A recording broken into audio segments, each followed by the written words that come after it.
Praise the Lord. Isa pong mapagpalang hapon sa bawat isa po sa atin. Tayo po na imanalangin. Panginoon, maraming salamat o God sa buhay ko ng bawat isa. Salamat, Panginoon, dahil patuloy na pinagkakatipon-tipon mo ang iyong mga anak upang ikaw ay papurihan at upang mapakinggan ang iyong banal na salita sa pagkakataon na ito. Kaya dalangin ko, God, patuloy na mangusap ka sa bawat puso. Banal na Espiritu, salamat din sa iyong presensya sa pangalan ng Jesus. Amen. Magkakaw po na po tayo lahat sa presensya po ng Panginoon. So maging ang ating mga online viewers, isa rin pong mapagpalang hapon. Praise the Lord. Ang ating pong pag-uusapan sa hapon na ito, it is about living godly wisdom. Yun bang mamuhay po tayo sa mundong ito na mayroong karunungan. At ang karunungan na ito ay galing sa Panginoon. Dahil sa mundong ating ginagalawan, maraming karunungan sa mundo. Kaya minsan sa sobra pong talino ng mga tao, napapahamak tuloy ang buhay. What we need is the wisdom that comes from God. In James chapter 3 verse 13, yan po yung text po natin sa hapon na ito. Sabi niya, who is wise and understanding among you? Sino ba ang matalino at may pangunawa sa inyo? Sinagot, sabi niya, let him show it by his good life, by mabuting buhay, by deeds ang gawa niya, done in the humility that comes from wisdom. Na may pagpapakumbaba na ito ay galing sa karunungan. Wisdom. The wisdom that comes from the Lord. Kasi kung meron po tayong wisdom, mga kapatid, meron tayong karunungan na galing sa Panginoon. Kahit na ano po yung sitwasyon natin sa mundo ito, whatever situations that we are encountering in our life, marunong po tayong mag-desisyon. Alam natin kung ano yung mga tama na ginagawa po natin. At ang karunungan na ito, isa po ito sa ibinibigay ng salita ng Panginoon. Kaya nga mahalaga na ikaw at ako ay nag-aaral, nakikinig sa salita ng Panginoon. Nadadagdagan, mga kapatid, ang karunungan na alam natin na ito po yung karunungan na hindi po nakukuha kahit na may mataas kang pinag-aralan. Tanging sa salita lamang po ng Panginoon ito makukuha. At kung tayo po ay namumuhay in accordance with the godly wisdom, meron pong mga results, kapatid.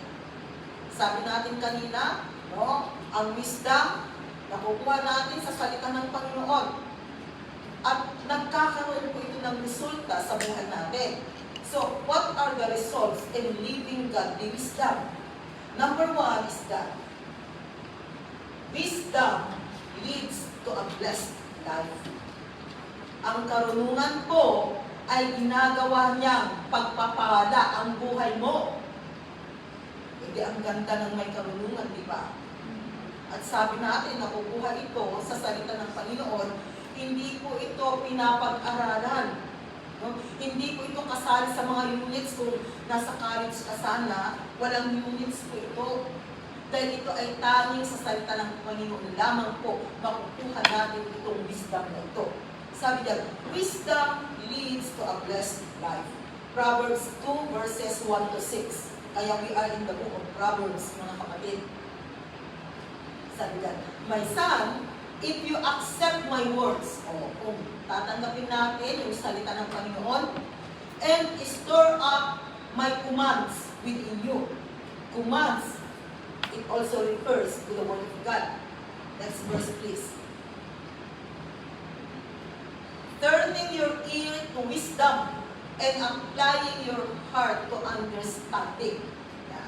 Kung tayo ay nakikinig sa kanyang salita, no? At sabi niya, at mayroong nagkakaroon ng pangunawa ang ating mga puso. Next verse, please. And if you call out for insight and cry aloud for understanding, Kung naghahanap tayo, sabi diyan, hinahanap natin ang insight, karunungan din po, another term of wisdom and understanding, pangunawa. And if you look for it as for silver and search for it as for hidden treasure, hinahanap natin katulad ng silver, katulad ng nakatagong kayamanan. Diba pag alam mo na merong hidden treasure, ay gagawa ka talaga ng kaparaanan para mahanap mo. Lalo na pag sinabi na, yung lumang bahay dyan, merong nakatagong treasures, Yamasita treasures. Ay talagang hahanapin mo dahil meron ng hidden treasure. So, sabi po dyan, ganun din po ang karunungan. Kaya sabi sa verse 5, then you will understand the fear of the Lord and find the knowledge of God. At sa verse 6, ang sabi doon, for the Lord gives wisdom. So ang Diyos po ang nagbibigay ng karunungan. And from His mouth come knowledge and understanding. So ano po ba yung mga galing sa bunganga o labi ng ating Panginoon? Masasabi lang po kanina ng ating MC yung text. Matthew chapter 4, verse 4. Isn't it? Man does not live on bread alone, but on every word that comes from the mouth of God. So sa mga salita, and it is the word of God na nagbibigay po ng karunungan, mga kapatid. Kaya alam po ninyo, kahit na hindi ka nakapagtapos ng kolehiyo, if you have the word of God in your life, ikaw ay isang taong matalino. Kahit naman ikaw na yung pinakamataas ang degree, doctorate, ika nga. If you don't have the word of God, tatalunin ka ng hindi nag-aral na mayroong salita ng Panginoon. Kasi naiiba yung wisdom. Kasi yung nag-aral, ang wisdom niya ay galing sa mundo. Samantalang, yung hindi nakapag-aral na mayroong salita ng Panginoon, ang wisdom niya ay galing sa Panginoon. For the Lord gives wisdom. Yan ang sabi sa verse 6. And from His mouth come knowledge and understanding. Proverbs chapter 3, verses 13 to 16. Sabi niya ulit, blessed is the man who finds wisdom. Kaya kapatid, pag natagpuan mo ang karunungan, nagkaroon ka ng karunungan, ikaw ay pinagpala. Kasi minsan sinasabi natin, Lord, kailan mo ako pagpapalain? Yung karunungan, yung salita ng Panginoon na nasa iyo na kapatid, pinagpala ka na. Sabi niya, blessed is the man who finds wisdom. Kasi natagpuan mo, nahanap mo ang salita ng Panginoon. The man who gains understanding.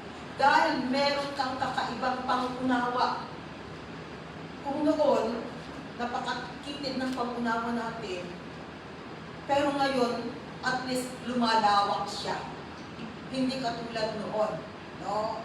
Noon kasi, hindi natin hinahayaan yung taong mag-explain. Basta sabi natin, kung ano yung alam natin, yun na, hindi natin siya nauunawaan. Pero at least ngayon, medyo meron na tayong pangunawa. Kaya yun po yung kagandahan, mga kapatid. Next verse. For she is more profitable than silver and yields better returns than gold.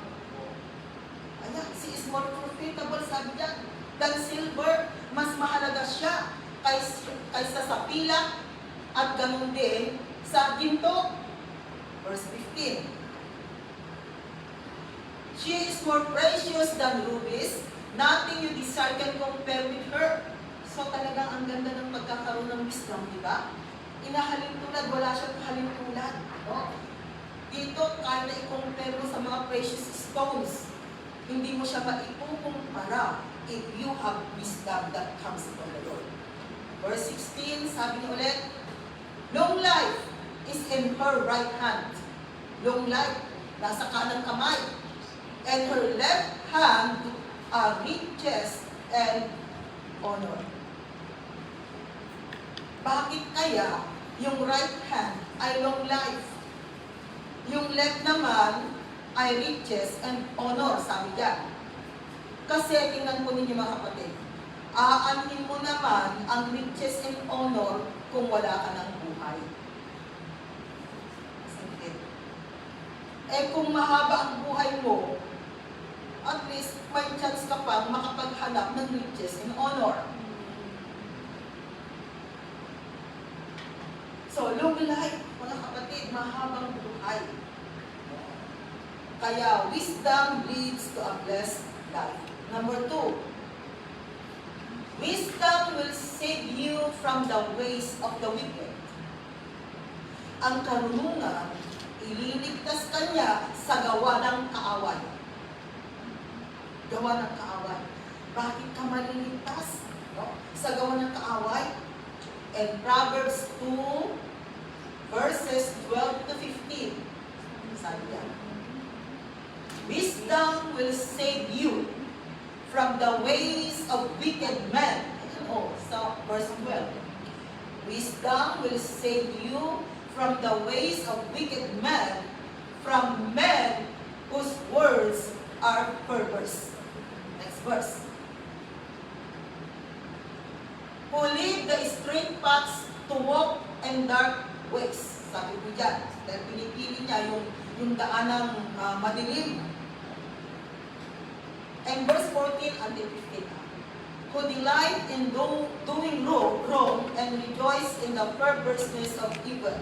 Masaya siya pag gumagawa siya ng mali, no, ng mga makamundong mga gawain. Pero sabi dyan sa verse 15, whose paths are crooked and who are devious in their ways. So, yung mga gumagawa ng hindi tama, yung mga sumisira sa buhay natin, mga kapatid, if you have wisdom, sabi kanina sa verse 12, no, ikaw ay mariligtas. Kaya kahit pala, ang nakasurang sa atin ay mga bagay-bagay na alam nating mga masasama, maliligtas tayo. Ang magliligtas sa atin, yung karunungan na meron ka. Kasi yung karunungan, sabi niya, wisdom will save you from the ways of wicked men. Kasi meron kang karunungan na galing sa Panginoon. At alam natin na ang karunungan na galing sa Panginoon ay gumagawa ng tama at nakapagliligtas.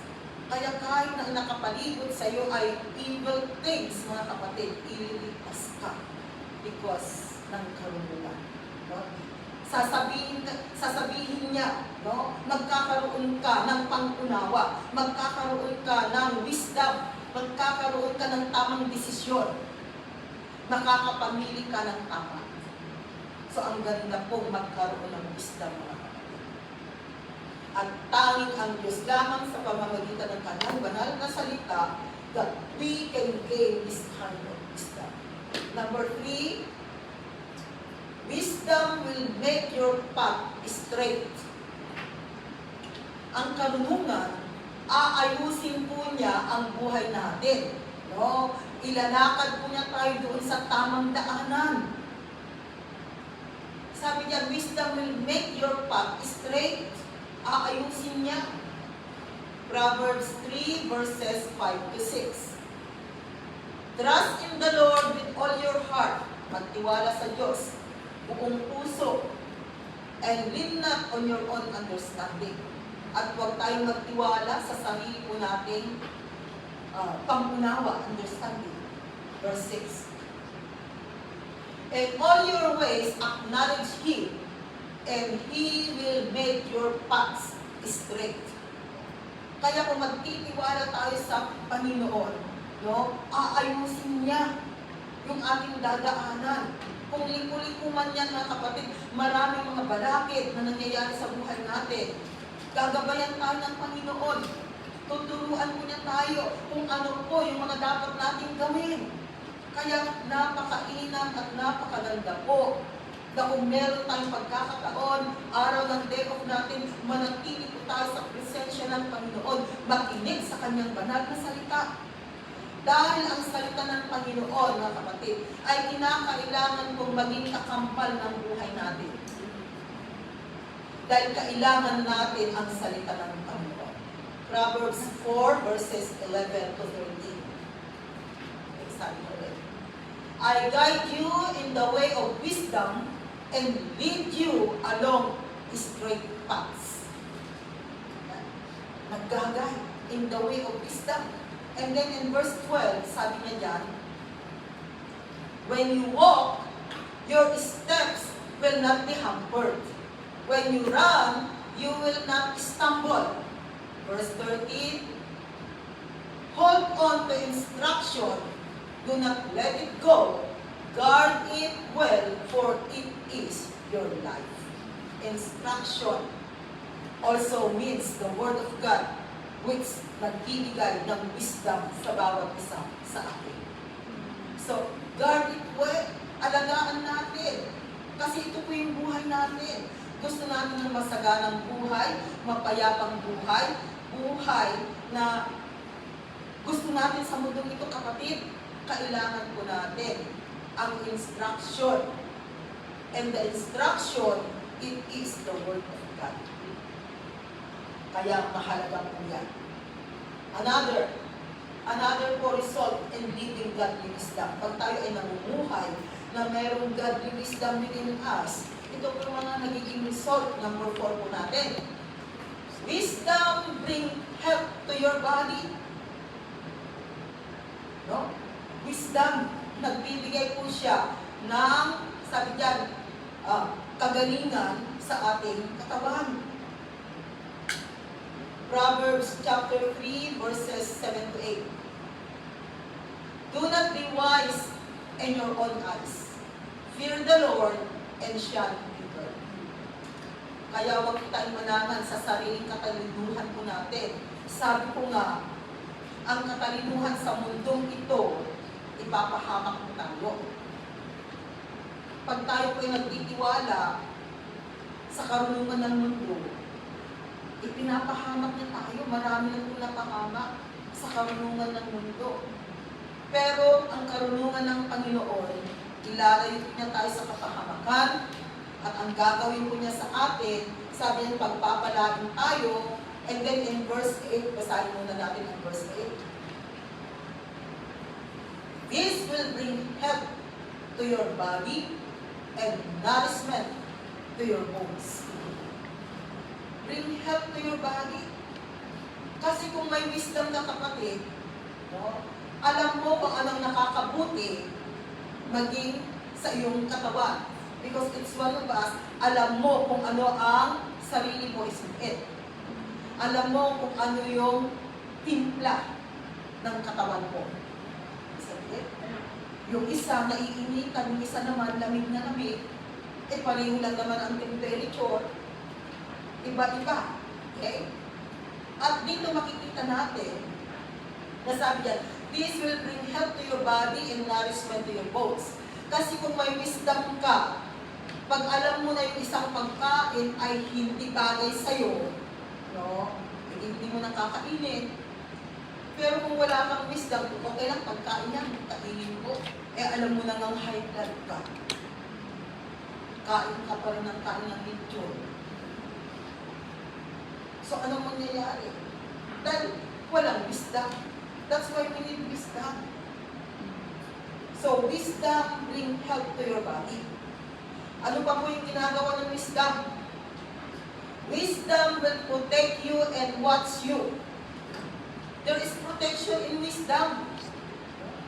At sabi niya, binabantayan tayo ng karunungan. Proverbs 4 verse 6. Do not forsake wisdom. Huwag daw po natin iiwanan ang karunungan. And she will protect you. Dahil ang karunungan po, yan, sabi yan, it will protect you. Proteksyonan po ang bawat isa. Love her, mahalin natin. And she will watch over you. So, isali po natin sa buhay natin na mahalin ang wisdom. At sabi ko, meron pala tayo ngayong idadagdag sa buhay natin na dapat nating mahalin. At ano yun? Wisdom. Magdadagdag tayo ngayon ng mamahalin natin sa buhay, and that is wisdom. Kasi sabi diyan, love her, and she will watch over you. Babantayan ka niya. Tatalingin pa niya ang tao, nagmahal ka nga ng tao, hindi ka niya binantayan, iniwanan ka niya, pinahamak ka pa niya. Pero ang wisdom, pagmamahalin natin, sabi diyan, watch over you, babantayan ka niya, proprotectionan ka niya. E di mas maganda ng mahalin ng wisdom. Another po na ginagawa ng wisdom is that wisdom leads you in doing what is right. Ang karunungan, mga kapatid, sabi diyan, leads you in doing what is right. Na talagang gagawa ka ng tama, it will direct you para ikaw ay gumawa ng tama. Kaya kung may wisdom ang isang tao, hindi na siya marunong gumawa ng mali. Because the wisdom that she had will lead her in doing what is right. Kaya kailangan natin ng wisdom. Dahil kung wala tayong wisdom, mga kapatid, mapapahamak po tayo. Sabi niya sa Proverbs 14, verses 16 to 17, a wise man fears the Lord and shuns evil. Ang matalinong tao, ang mayroong karunungan na tao, ang mayroong wisdom, ay may pagkatakot sa Diyos. At sabi niya dyan, ayaw niya ng kasalanan. Shuns evil. But a fool, ang isang hangal, is hot-headed and reckless. Magka-opposite sila. Verse 17. A quick-tempered man does foolish things, and a crafty man is wicked. Ibig sabihin pala, pag meron tayong wisdom, ay hindi ka masyadong high blood. Kaya yung mga nakaka-high blood, kulang ng wisdom. Ang nangyayari sa kanila, they are quick-tempered man and does foolish things, mga kapatid. Pero kung may wisdom ka, talagang gagabayan ka niya, tutulungan ka niya.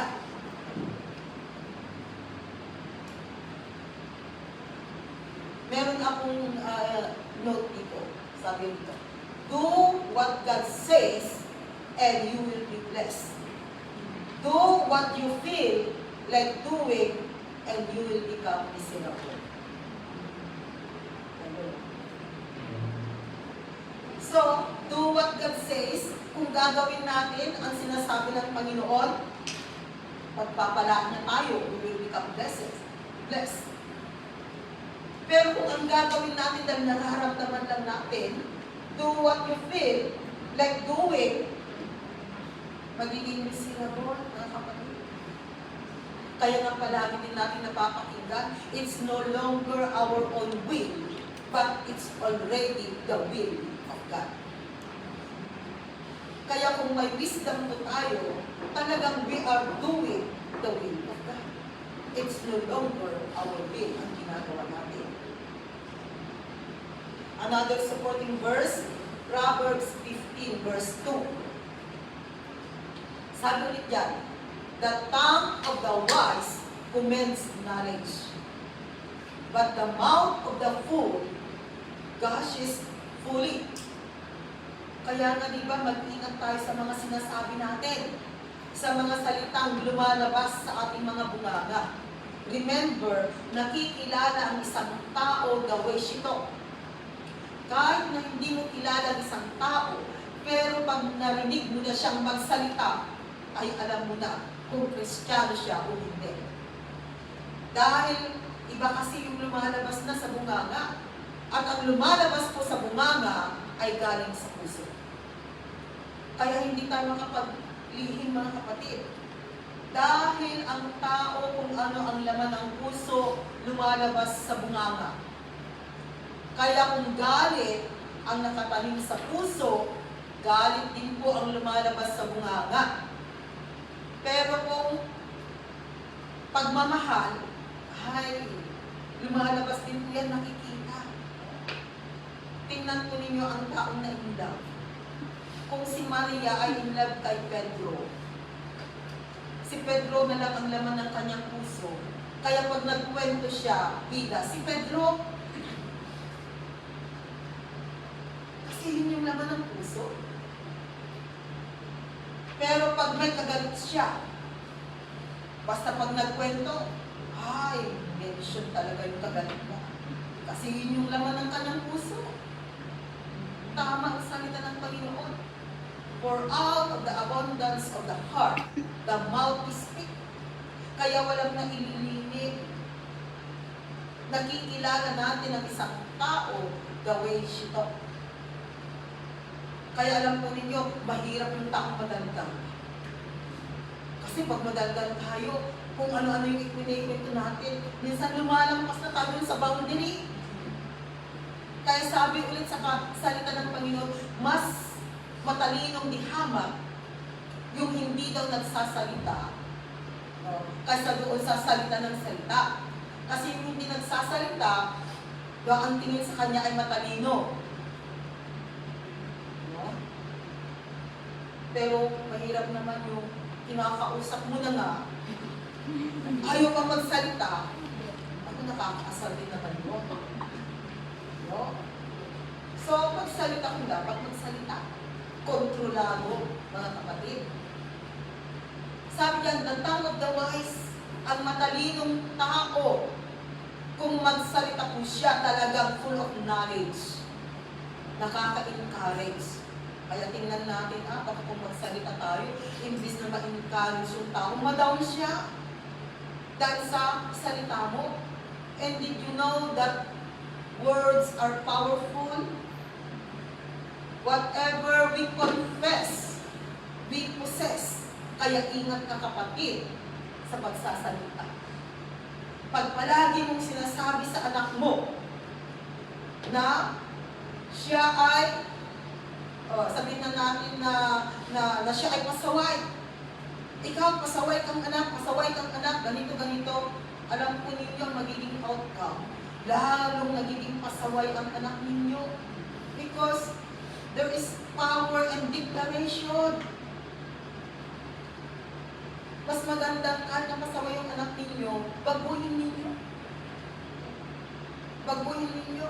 Kung may pagka-demonyeta, for example, edi gawin mong angel. Katulad ng mga alaga.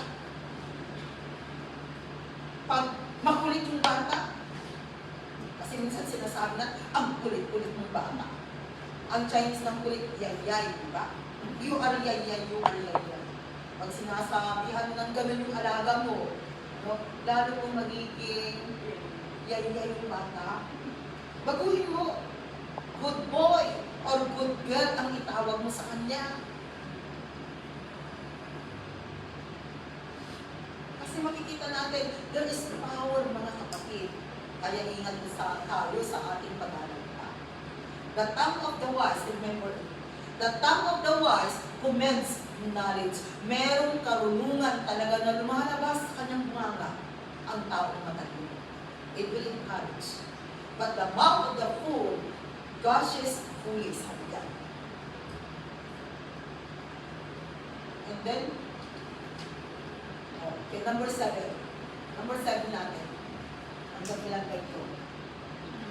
Wisdom will prosper you. Tingnan po ninyo. Gusto natin na tayo ay pagpalaan ng Panginoon, maging prosperous ang buhay natin. Ibinibigay din pala ito ng wisdom. Wisdom will prosper you. Proverbs 16, verse 16. How much better to get wisdom than gold, to choose understanding rather than silver. Bakit sabi natin that wisdom will prosper you? If you remember the story of Solomon, Di ba anong hiniling niya kay Lord? Wisdom. Sabi, wisdom ang hiniling ni Solomon. Pero tingnan po ninyo, gusto ko ng karunungan, sabi ni Solomon, para daw at least mapamahalaan niya ang mga tao in Israel. Kasi siya ay hari during that time. Okay? Karunungan, wisdom. Pero di ba sabi ni Lord, ibinigay ang wisdom, no? And along that, binigyan niya ng kayamanan. Pero ang hiniling niya ay wisdom. Hindi kayamanan. Pero at the end, no? Hindi lang wisdom ang ibinigay ni Lord, kayamanan, mga kapatid. Kaya wisdom will prosper you. Eh kung magtatanong kaya si Lord sa bawat isa sa atin, ano ang gusto mong ibigay ko sa Lord? Ano kayang sasabihin natin? Hello? Pag tinanong ka ni Lord, ano ang gusto mong ibigay ko sa iyo? Ano kayong sasabihin natin? Baka siguro lahat tayo, Lord, maraming pera. Para hindi na kami mag-umyan. Para umuwi na lang kami ng Pilipinas. Diba? Dahil sasabihin pa rin natin sa Kanya, Lord, pag marami kaming pera, makakatulong kami sa kapwa namin, makakapagtayo kami, makakatulong kami sa mga building ng mga churches. Oo na naman, pwedeng gawin ng pera. Pero sabi natin, our example is King Solomon.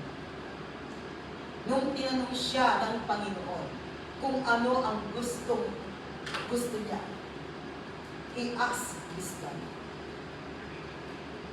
Karunungan. Kaya ang karunungan, mga kapatid, ay mas mahalaga kaysa sa kayamanan. Because karunungan will give you blessing and prosperity. Mas mataas po yung karunungan compare sa kayamanan. Kaya talagang wise si Solomon, kasi wisdom yung kanyang hiniling. And at the same time, ibinigay sa kanya ang kayamanan din. Okay, number 8 natin. Wisdom makes you to have a good understanding. Pag meron po tayong karunungan, talagang nauunawaan namin ng tama ang kapwa natin. Talagang yung pangunawa natin ay nauunawaan natin. Lumalawak yung ating pangunawa. Pero kung wala kang karunungan, hindi mo maunawaan ang isang tao. Kasi kahit na-explain siya, wala kang karunungan, paano mo siya mauunawaan? That's why wisdom makes you to have a good understanding. Psalm 111 verse 10. The fear of the Lord is the beginning of wisdom. Saan nagsisimula ang wisdom? Pagkatakot sa Diyos. Kaya kung ikaw at ako ay mayroong takot sa Diyos, kapatid, diyan nag-uumpisa ang karunungan. All who follow His precepts. Precepts means the Word of God. Means instructions, means the command of God. All who follow His precepts have good understanding. Pag sinusunod natin ang salita ng Panginoon, talagang lalawak ang ating pangunawa. To Him belongs eternal praise, sabi ko dyan, mga kapatid. Paano ba natin masasabi na tayo ay may takot sa Diyos? Simple lang po. Kung tayo ay takot gumawa ng kasalanan, ibig sabihin, meron tayong takot sa Diyos. Pero kung malaya kang gumagawa ng kasalanan, it pinapakita mo lamang wala kang takot sa Diyos.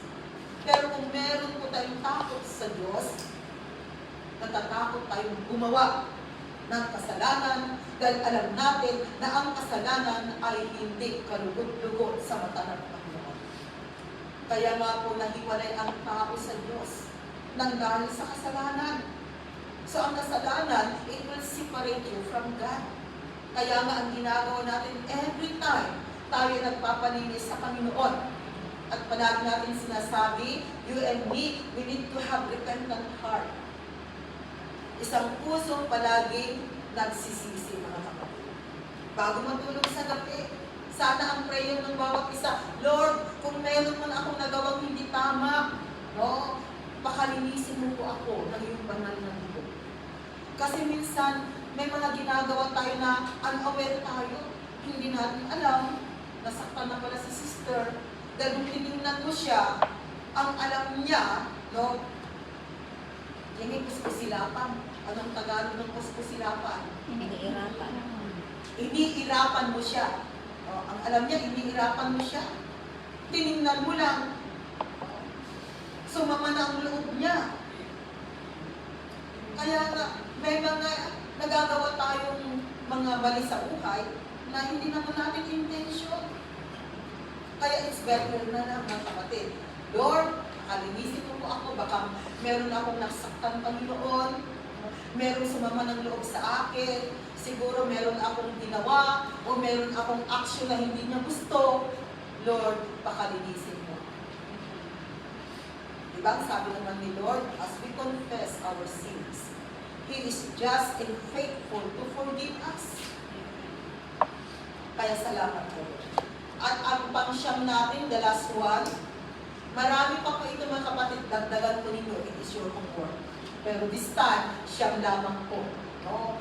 Pwede nyo itong dagdagan. As you study the Word of God, madadagdagan yan. Ano pa ba yung result ng pagkakaroon ng wisdom? Wisdom help you to make the best use of your time. Ang karunungan po, tinutulungan tayo para magamit ng tama ang oras na ibinigay ng Diyos. Ephesians 5, verses 15 to 17. Okay. Sabi diyan sa Ephesians 5, verses 15 to 17, be very careful then. Mag-ingat daw po tayo. How you live. Kung paano tayo mamuhay sa mundong ito. Not as unwise, but as wise.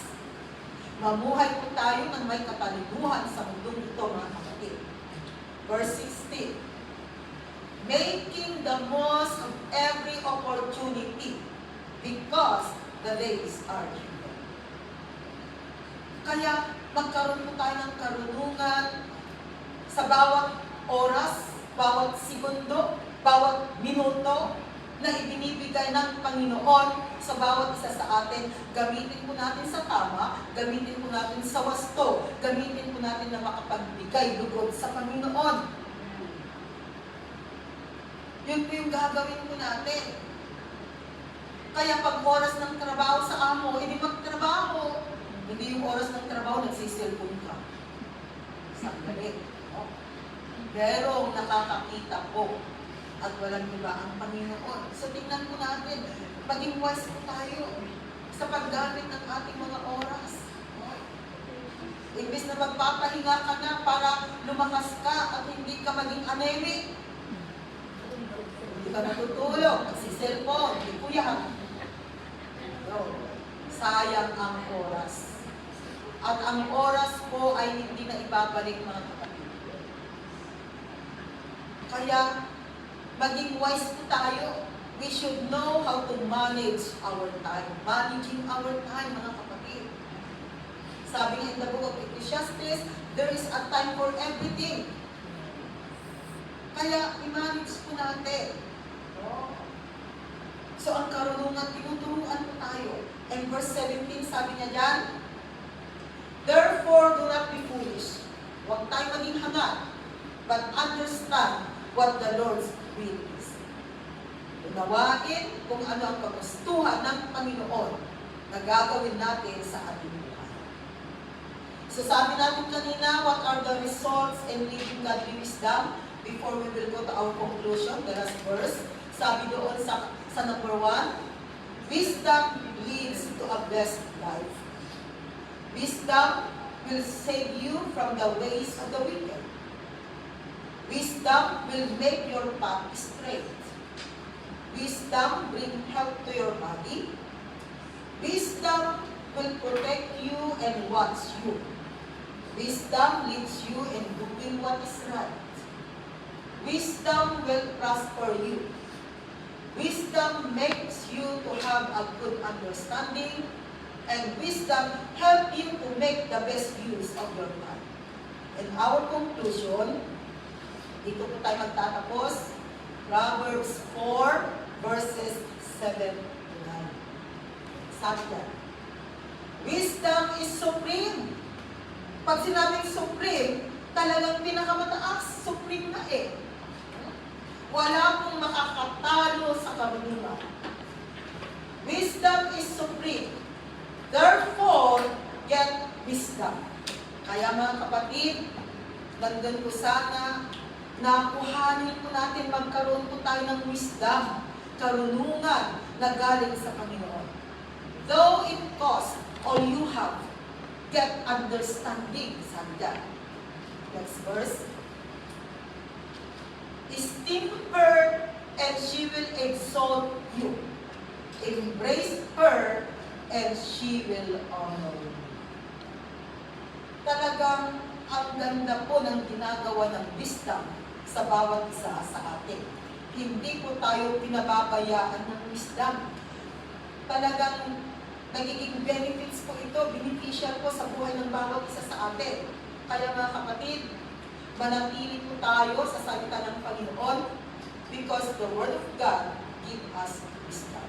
The more na ikaw ay nakikinig, nag-aaral sa salita ng Panginoon, the more na ikaw ay nagkakaroon ng wisdom na galing sa Diyos.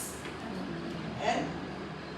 Panginoon, salamat po God sa iyong salita, na minsan pa po ipinaalala mo po sa amin, O God, na kalaki po ng pamumuhay namin sa mundo ito ang magkaroon po ng karunungan. The wisdom that comes from you. At ang wisdom na ito, Panginoon, ay makukuha po namin sa iyong banal na salita. Kaya hayaan mo nga po, God, na ang bawat isa ay manatili na mag-aral, makinig sa iyong banal na salita upang sa ganun, O God, ay damor pa po na magkakaroon ng karunungan ang bawat isa. Maraming salamat, Panginoon, sa salita mo na aming napakinggan sa pagkakataon ito. At nabalik ko sa iyo, Lord God, ang mataas na papuri sa pangalan ni Jesus. Amen.